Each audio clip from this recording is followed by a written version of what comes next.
Welcome to Crazy, right?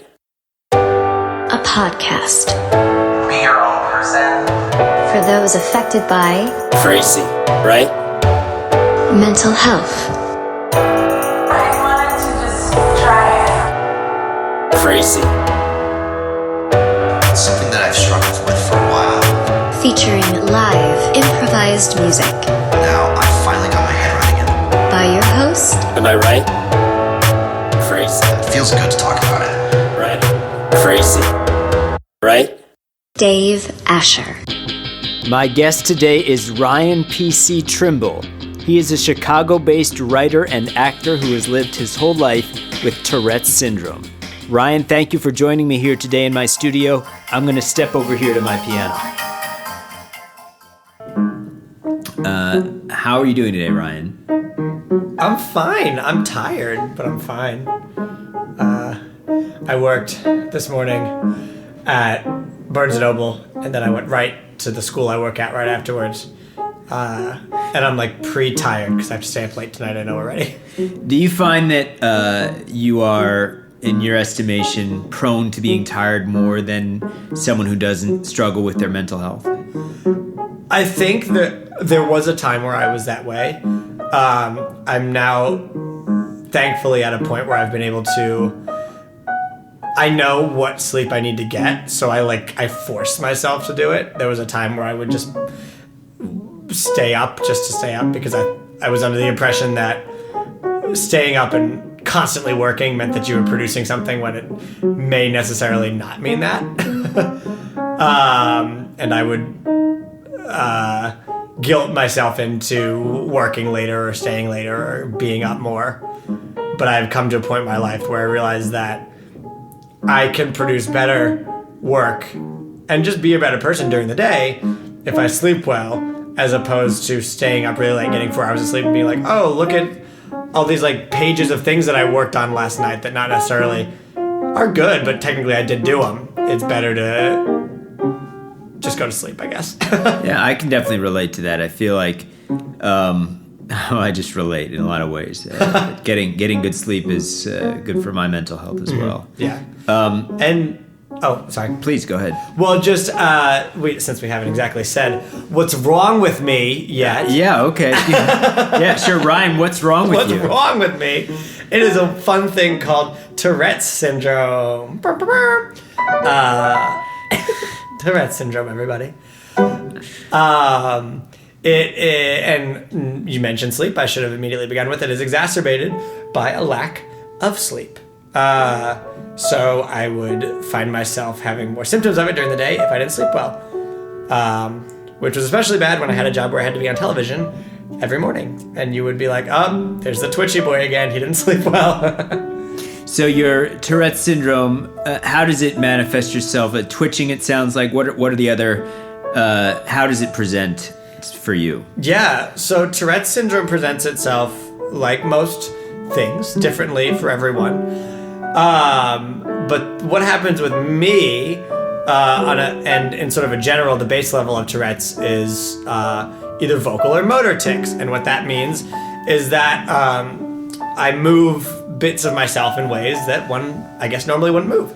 And not just once or twice, it's a repeated because Tourette's, because of the way that my brain is broken, is that what happens is my brain produces too much dopamine, which means, fun for me, I'm like on a general high like all the time, which is great. Also, none of this is like, these are not the scientific terms from it, so please don't try and self-diagnose with any of the things I've said.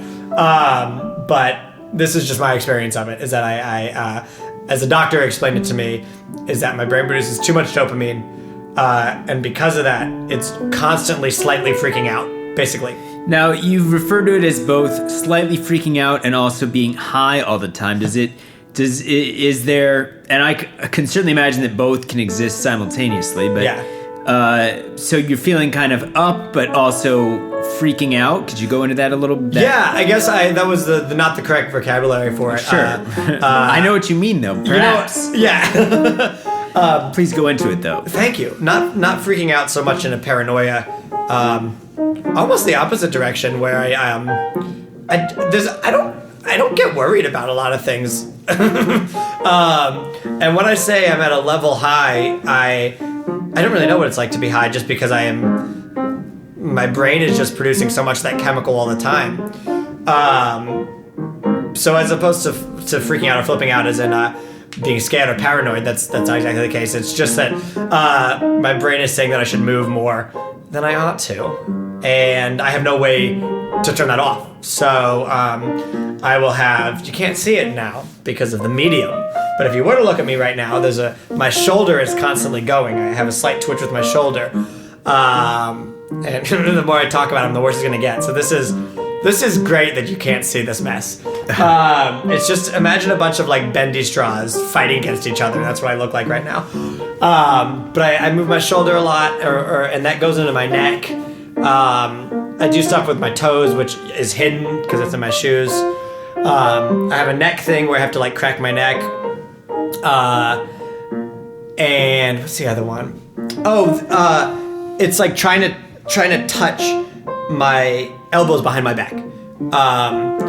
But one of the other things about Tourette's that I just love so much is that it is it's like a edible bouquet of disorders, because it's like you get this one beautiful thing, which is Tourette syndrome, and you're like, wow, this looks fun. Thank you so much, God. And then you open it, and there's even more inside. But instead of it being like oranges or chocolate-covered cherries or whatever, it's OCD, and it's depression, and it's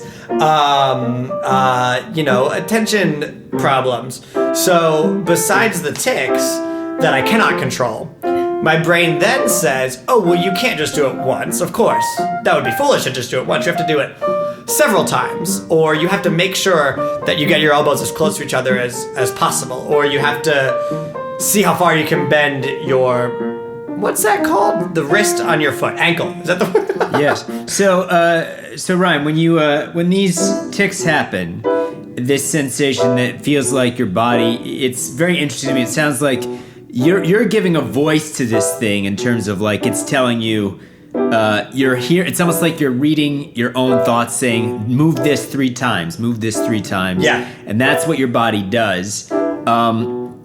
But how much in touch are you with that mechanism of your body giving your limbs orders to do that? I mean, I imagine at some point it's just happening subconsciously, or are you literally hearing the message being sent to your limbs? It's the best way I can describe it, and I don't know who to credit this for, but I did read it on some Tourette's literature at some point, is it's when you feel like you have to sneeze, and you try and hold in a sneeze.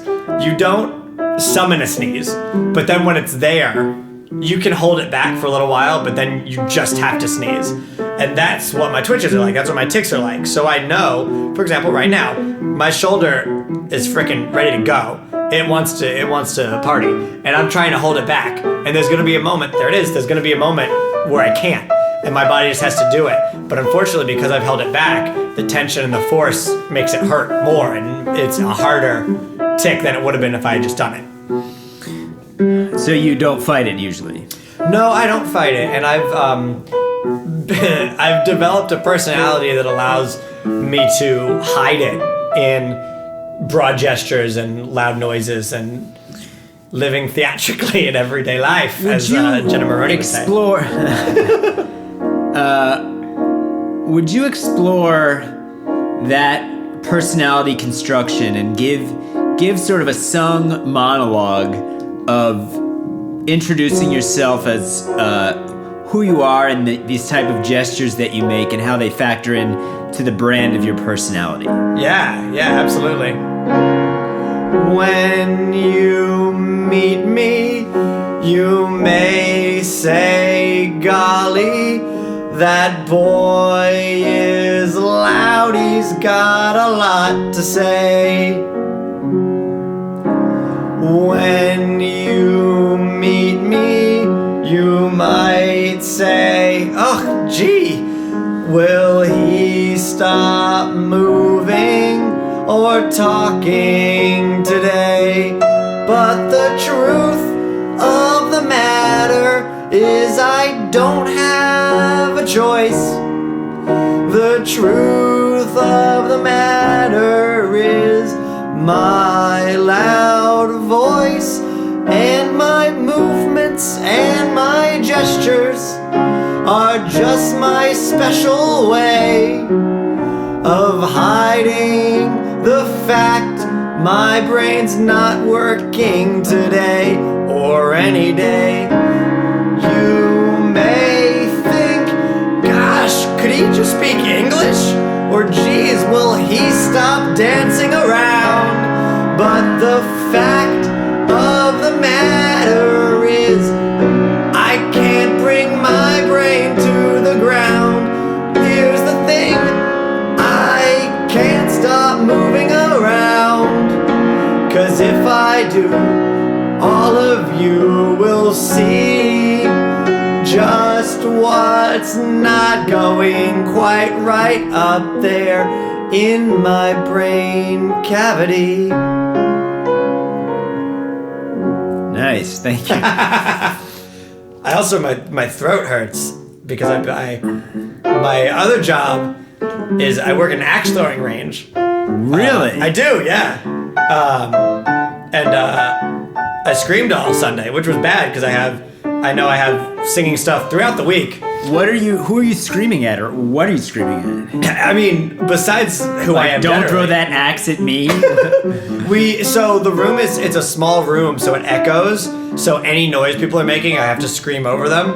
And I'm also screaming 1, 2, 3, go, stuff like that. And also just the axe room. It's not a place where I can just be like, all right, everybody, axe is up.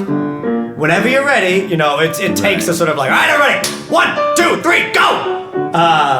And I don't do the thing that I should do where I do that safely. I just scream. So for the first couple days after doing those, and the weather had changed on Sunday, and it was nice out, so it was like a little hotter than usual. So there's a lot going on. And there was a lot of wood chips everywhere, and there was... Anyway, so my voice is very scratchy. It's a lot of scratchier, grittier, more like a Bradley Cooper, more like a Jackson Maine before he hit puberty is kind of what my voice is sounding like now.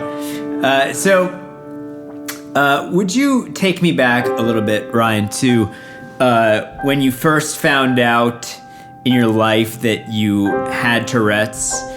Do you recall the first moment that you discovered something that you felt was different about you, or that you received the diagnosis? I do not recall the first moment, but my parents have recounted it to me on several occasions because I had a nickname when I was little. I believe it was either my mom or my dad, or I guess both of them, used to call me the conductor because I would do little circles with my wrists and my hands, like as though I was sort of conducting an orchestra. So they called me the conductor, and that was my earliest manifestation of my tics. We just were like, oh, that's cute. He's just a little 1-year-old blob. He'll become a person one day. And you know what? I just never really did. He'll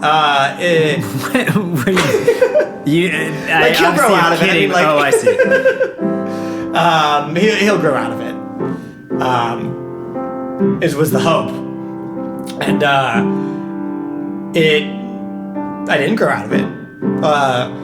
I'm not that old, but in the 90s, we didn't have as readily search tools available as we do now. I mean, we had internet, but we used Ask Jeeves, and Ask Jeeves was not as pointed, and there were not as many resources. We also didn't know what it was. Like, the way... I mean, Google existed, but we didn't use Google as much. So the way you would literally ask Jeeves the question of, like, why do my hands keep moving? And then all these useless answers would come up that you couldn't narrow it down. I say that to say, for a long time, we didn't know what it was. And I had one of the things about Tourette's is that the tics move. So, when I was a baby, I did the conductor thing, and then eventually it moved to different places. It would be feet, it would be arms, it would be shoulders. But the one that set us off was an eye one, where I actually, and it's a sort of OCD thing where I have to like make a shape with with my eyes. Like I have to look in a direction that makes a shape. And one of them includes looking down my nose. So I would look down my nose a lot. And that would get me in trouble because it would be like, with people in I say people in power is always talking to like the mayor or something, but authority, members of authority, parents and things like that, and teachers would be like, why aren't you looking at me? Or, well, actually the embarrassing one was, I still remember once in youth group, I was talking to this girl, and then afterwards I walked away. She was older than me. She was in like middle school and I was a kid. And I talked to her and then I walked away. And then later I overheard these people having a conversation about it, and they were giggling. And the summary of the conversation was that they thought I kept looking at this girl's boobs. But it was because of this tic where I have to look down my nose. And that's something I am to this day cognizant of, like making as much eye contact with people as possible so no one thinks I'm looking anywhere I ought not to be. And that if I am, they need to know I'm doing it on purpose. So it's sort of like the sneeze thing I said earlier, where I will hold it back for as long as possible, and as soon as the conversation is over, you turn around and I just shiver all over because I have to do all these things I've been holding in.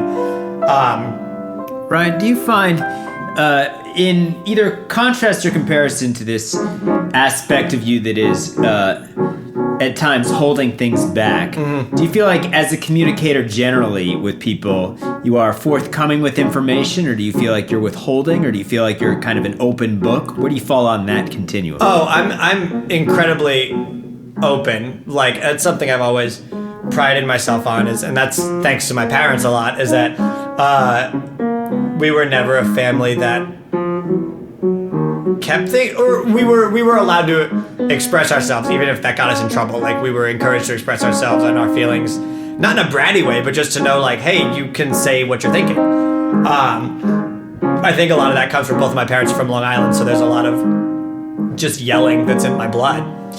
But I think I've been able to grow into someone who has tamed that, so I'm not just saying nonsense all the time, but I don't hide things. Like, if you ask me basically any question, I'll answer it to the best of my ability.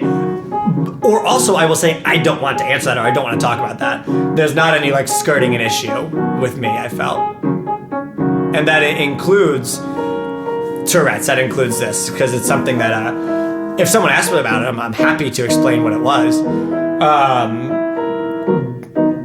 But I don't bring it up. Like, I'm not just going to bring it up out of nowhere. One of my favorite examples of having to talk about it, and this is going to sound like a brag, because it kind of is when I was on the television program Who Wants to Be a Millionaire. Yes, there it is. This is in 2012. I was on Millionaire, and before we went on, backstage, the producer pulled me, and I was with my parents. I mean, I wasn't a kid, but my parents were there because it's exciting. And they pulled me and my parents aside, and they were like, hey, we want to talk to you about something. We've noticed that you are very twitchy. What is that? Can you explain that? So then I explained what it was, and I explained the whole thing about Tourette's and stuff like that. And they were like, oh, that's, awesome. Like, that's fantastic that you know it and that you understand it. Would you mind talking about that on air? And I was like, no, absolutely not. That'd be so cool. So at the start of both of my episodes, because my game was split over 2 episodes, Meredith Vieira, hi Meredith, if you're listening.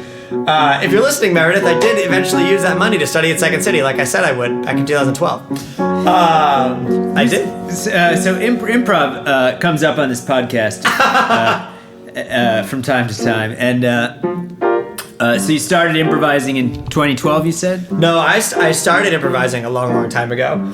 But I around in the 20-teens was when I started, like, forming together what the world of comedy was, and like, oh, like IO and UCB and Second City, like, these are places where people go to get better. And so from then I had decided that Second City was the place where I wanted to eventually study, because I grew up in Wendell, North Carolina, which is right outside of Raleigh. And I have to say it in that voice. But yeah, we had a place called Comedy Works I didn't learn about until much, much afterwards. Also, IO South opened in Raleigh for like 4 years when I was in high school. I didn't find out about it until years later. And I'm so angry because I so would have gone there. But it was open literally while I was in high school. I had no idea. But Comedy Works was basically all we had.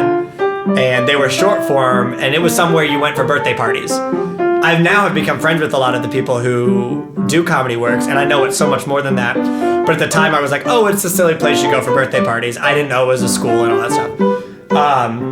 But I've been improvising since like 7th or 8th grade when our drama teacher, whose name I will not say on air because he doesn't deserve it,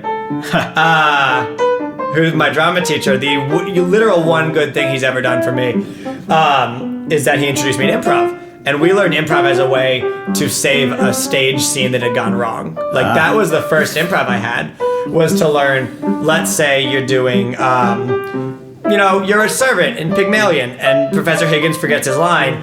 How do you as a servant keep the scene going forward in a way that seems natural without drawing attention to yourself? So that was the first improv we learned about given circumstances and like, if this is true, what else is true in the scene? So we learned that first kind of saving a scene improv. And then eventually we moved on to comedy improv and improvising scenes. And I was like, oh, I dig this. I love this so much. And it was just always sort of there as a part of my life as something that I did. But I knew I wanted to do it, study it in a deeper professional manner one day. And again, North Carolina, we didn't have those options. There are more now in a place called the Idiot Box.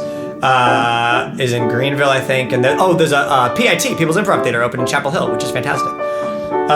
So great for those of you who live there now. I moved to Chicago to pursue all that stuff because this is the best place for it.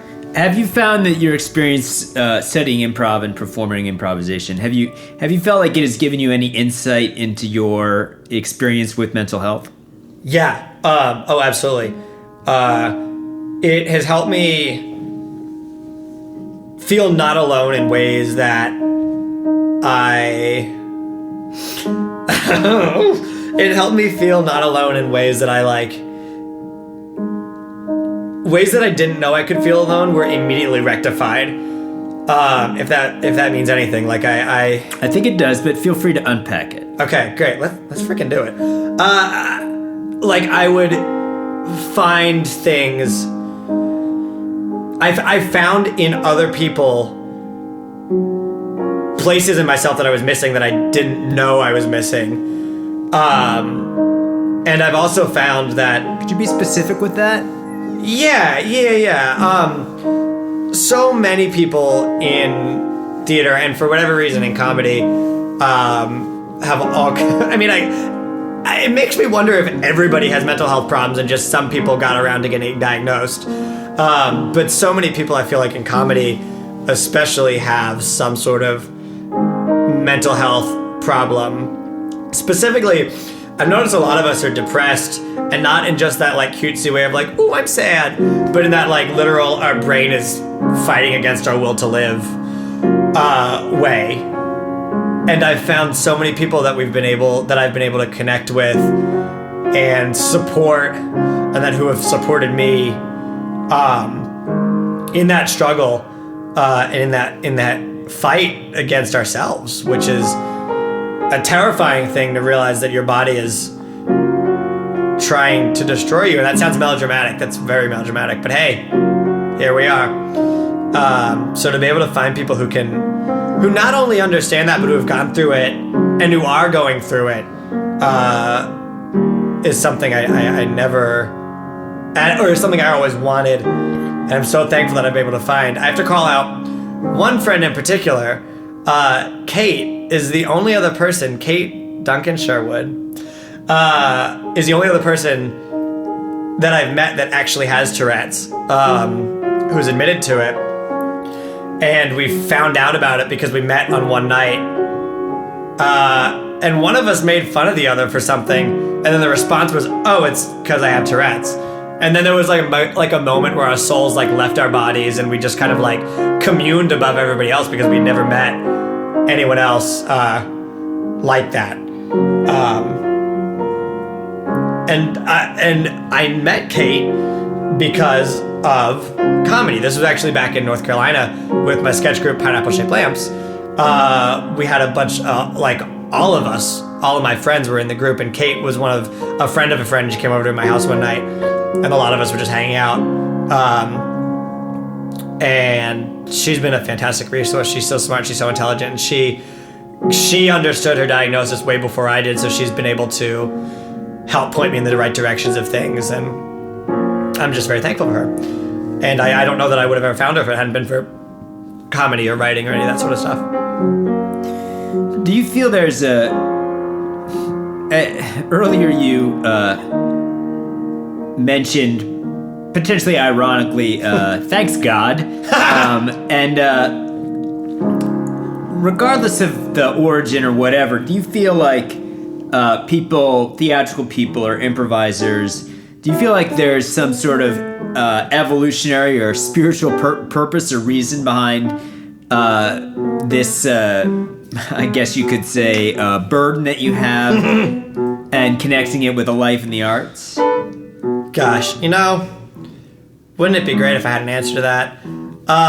Let's find an answer though. I mean, that's what we're here for. You want to find it musically, Ryan? I think you want me to find it musically, don't you, Mr. Asher? You're welcome to. So let's say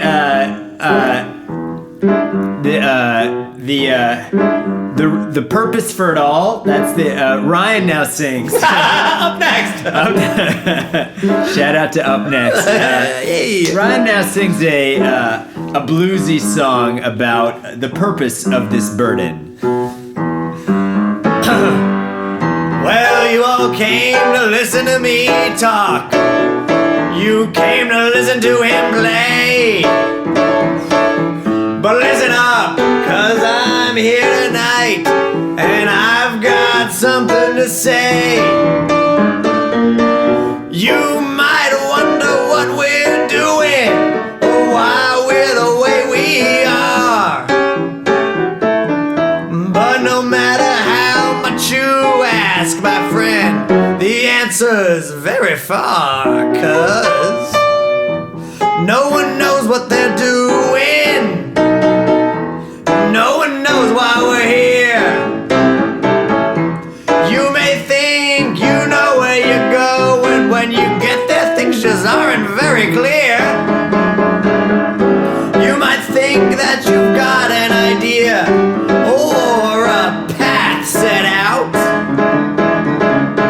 Let me tell you here and now, just throw that shit out, 'cause none of us, no one knows what they're doing. No one knows where they are. No one knows where they're going. And those answers are very far. Those answers, my friends, are very far. Woo! Well done, Ryan. Thank you. That was correct. That's right. That was great. Yeah, nobody you. knows. It's true, and that is something that I am so thankful that I have learned. And this is something that I'm very thankful for the internet for. A lot of people like to be technophobic and be like, "Oh, put your phone down and like smell a butterfly from time to time." But the thing is, the internet has been able to bring us together to other people in so many different ways. And one of my favorite ways is that I and all of us who are content creators, and that's like the douchiest Instagram term for it, but like all of us who are artists in any way, we're all discovering this as we're going. From people who are walking in to do level A at Second City, all the way up to like J.K. Rowling. All of us, and for whatever She's a good J.K. Rowling content. is the She's top. created a lot of content. She's it. She's the top content creator. All of us are figuring out as we go. And that's something that I've been so thankful, and I wish someone had told me earlier on. So now I'm telling you, dummies, listen up. Me at 27 years old, I haven't figured it out, but I have learned. I've been not on, I don't want to say a lot, but I've been on film sets, I've been on television sets. I was on TV in France, I've been on TV here in America, I've been on TV, I've done internet things, I've done television commercials. Literally everyone is figuring it out as they go. From the director all the way down to the PAs. There's a path, like I sang, there's a path. But when you get there, all of a sudden all these things you thought you had laid out are not as clear as they were. And I'm just very thankful to know that all of us are working sort of at the same rate. Sure, some people have more money, and sure, some people have more accessibility to things. To different types of talents and different types of resources. That's the English word. To different resources. but everyone is just figuring things out as they go. Like the other day, I watched one of my favorite television shows is Crazy Ex-Girlfriend. This is not a unique take amongst comedy improvisers who are musicians, but it's a fantastic show, and they had a documentary on the making of their final episode. And to watch Rachel and Aileen, whose names I say as though they're my friends, the creators of the show, work through stuff, and the gentlemen who write the songs with her, like to work through stuff in a way that just, in the best way, reminded me of stuff I literally have been doing with sketch groups forever. Like, it's just so good to see that no matter how high up you are, we're all figuring it out together. Does that answer any question? It answers all of the questions. Of course, I still don't have it figured out, though. No, but it does answer a lot of questions. I love that notion that we're all figuring it out together. Yeah. Do you feel like your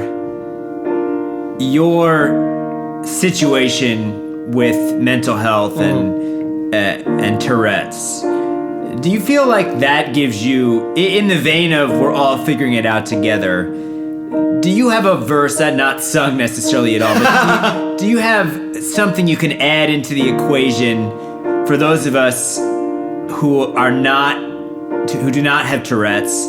Any lessons or insight that you feel like you have access to as a result of that condition?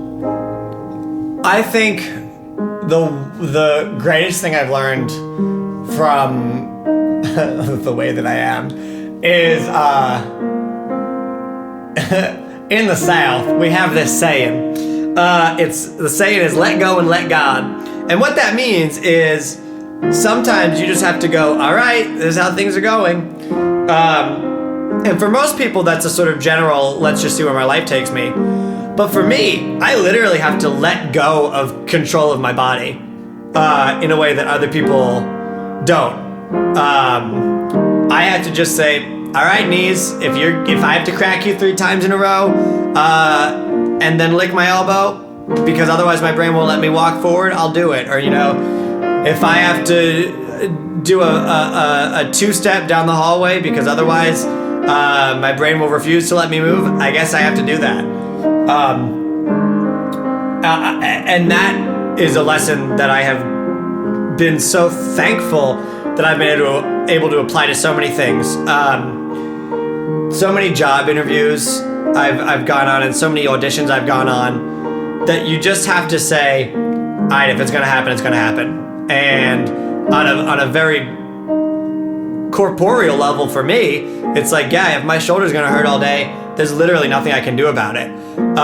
So rather than, putzing around and being sad about it, I just need to embrace that and move forward and find a way to make it work with what I have. And I don't know that I would have learned that lesson as quickly if I didn't have Tourette's, because not being able to control your very own body is not a nice feeling. It's not. I mean, I'm very upbeat, as you heard in the first of my songs, but I mask it. Not to say that I wouldn't be upbeat otherwise. I mean, if you met anyone in my family, all we do is yell in like a fun, endearing way. I always would be upbeat, but I think I would be a sort of different upbeat if I didn't have to work the fact that my body is rebelling against me into my personality. But I'm thankful for that because I love who I am, and it took me a very long time to get there. And there are still, of course, days where I'm like, look at this frickin' pile of silly putty with a bad haircut and a stupid mustache that thinks he can do something today. And I just have to say, hey, you're a handsome piece of silly putty, and your haircut's good, and your mustache isn't, but you sure are trying it. I've been experimenting with mustaches recently. That's just been on my mind. That's unrelated to anything. But when you let go and you let God, you found that peace there. Yes, I did. When I let go and let God, I was able to just find that way. It really is just a constant sigh of relief to just be out of control. And I am someone who loves control. I love being in control. I love controlling things. If any of my friends are listening to this right now, they are probably could think of an instant within memory where I forced them to do something, lovingly forced them to do something. So to literally not be able to control on the basis level things that I do or things that I am is helped me a lot, because I fought against it for so long, but I can't fight against it. I can't fight against who I am, which goes for a lot of things. ... Ryan, thank you so much for joining me here today. Dude, thank you for having me. This was fantastic. And if any of you listening have any questions about Tourette's, please reach out to Dave and he can forward you to me. I'm more than happy to answer any questions about that, about anything, about life, about France. I was there for a while. About mustaches. Take us out and song about that mustache, right? Do it. It's a mustache song? All right. I've always wanted to be a mustache boy, but I can't pull it off. I've always wanted to be a mustache boy, but I don't have the scruff. I look like a recently homeless child banker, or maybe a very tall orphan. I'm sorry, it's just not something I can do, so I'm not gonna try to force him. Well done, Ryan. I rhymed orphan and force him. We'll go out on that. That sounds right.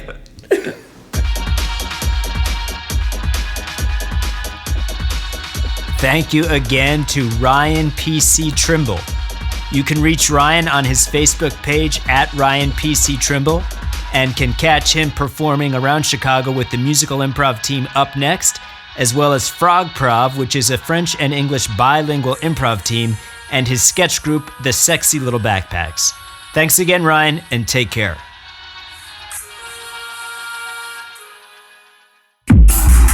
That wraps up this episode of Crazy Right with Dave Asher. Thank you so much for listening. If you enjoyed this episode, please consider writing a review or rating this podcast. And of course, we would love it if you subscribe. I'm Dave Asher, and I'm glad to be here.